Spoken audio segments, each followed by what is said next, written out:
just going to hit record and talk for a minute while I meditate.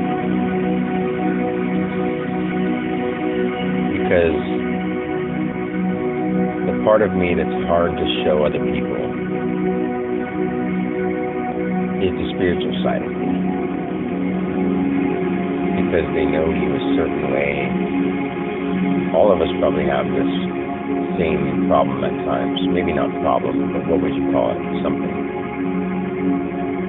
And say, I know that I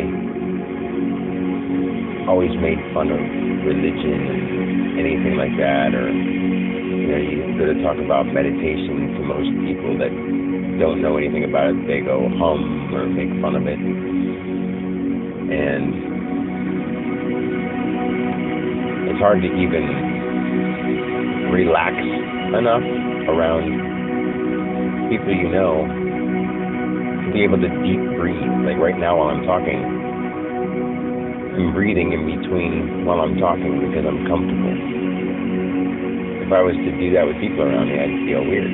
But I mean, of course, you're breathing while you're talking to people, but you're not deep breathing like I'm doing right now. I don't know if you can hear it on the recording, but anyway, this is like your special place where nobody's judging, nobody's there to criticize anything you're doing, make you feel silly.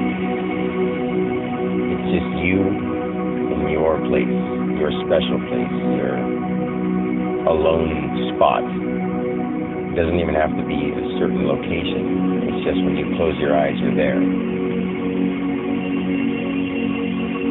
You tune into that piece of you. And after enough time, when you get there with your eyes closed, you realize that you're there all the time. And that becomes the magical point in life. But then it gets a little sad because you can't share with anybody the way you experience it. You can try to tell them to do it for themselves or suggest that they do it themselves. And sometimes you can't force somebody to do something they're not ready to try.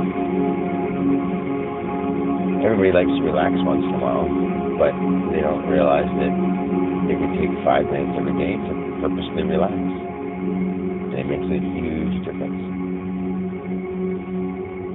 And just connecting to how you're breathing changes the way you feel about things. Like right now, as I speak, I'm exhaling, and then I take a second to breathe in, really deep, and then I just sort of let it flow out as I talk, and I mean everything I say because I only say what I intend on following through with. Like, I stopped recording so many things on my phone about the spiritual side of everything because I realized that I do believe that all this stuff is true. I do believe from the bottom of my heart that these things that I'm saying and experiencing are really happening, are really what's going on. But whatever my opinion or my viewpoint of things are, may not be a reality for somebody else. So there is a one constant reality, but no, it's nobody's right to try to explain that to people who aren't open to hearing it. So if people ask, then I can give my quote-unquote opinion, or what I say, honest-to-God truth about how I think things are, or how I feel things are, how things are. Oneness. I also realize, in this relaxed state that I'm in, meditating, that Dan Alexander is who I am. It's not that I'm saying I'm not Dan Alexander. I'm just saying that there's more to each person than just their personality, their name, their family, their accessories. Like, when you break it all down, even your body is an accessory to what you really are, your soul, your existence, your point of consciousness. Like, you're a mass walking around, just like a garbage can is a garbage can.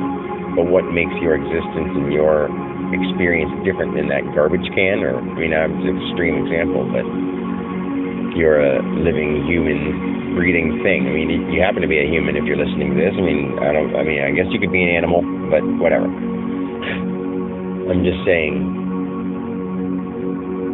what makes us different is our mind, the way we're thinking, the way we do things. And we can choose to do things one way or the other. So when I see all these sad, unhappy, depressed people thinking that there's so many problems, that unfortunately I gotta do this, and as soon as I'm done with that, I gotta do this, and as soon as I'm done with that, I gotta do this. Don't look at it as a thing you gotta do. Start doing things that you want to do. And you'll see that over time, you can actually narrow it down to only doing things you want to do. You might hurt the feelings of the people that you do love and that love you, but people have their own ways of showing it. And people sometimes don't know what they want, so you can't support somebody in their dreams and goals if you don't have any of your own, in my opinion. But that's also just an opinion. That's not right. I know that's not right, because some people do feel they try very hard to express their love, and it's just, you don't take it that way. Sometimes you think it's smothering or doing too much for you, but either way, this is about finding your special spot. And I went off and I talked a little bit because I wanted to get some things off my chest while I have the phone and I'm in this relaxed state. But I suggest that everyone just takes 5 minutes a day. Just close your eyes and breathe in as deeply as you can and out as deeply or out as far as you can. Let it out as much as you can. And life gets really interesting when you get connected to that feeling. I mean, that's basically the first step. And you have no reason to feel embarrassed. Nobody to make fun of you. It's just you, where you can be yourself, your own special place. And you don't have to get worked up and think that all these big things are so heavy and that they matter so much. Just realize that you're here experiencing you. So the best thing you can do is show love and do things that make you happy at all times. There's not a reason that you would have to be unhappy for any moment unless you choose to be unhappy. Take everything as it comes, from the greatest moments to the death of loved ones. Be brave and know that you're loved. Making spirits bright. Happy holiday.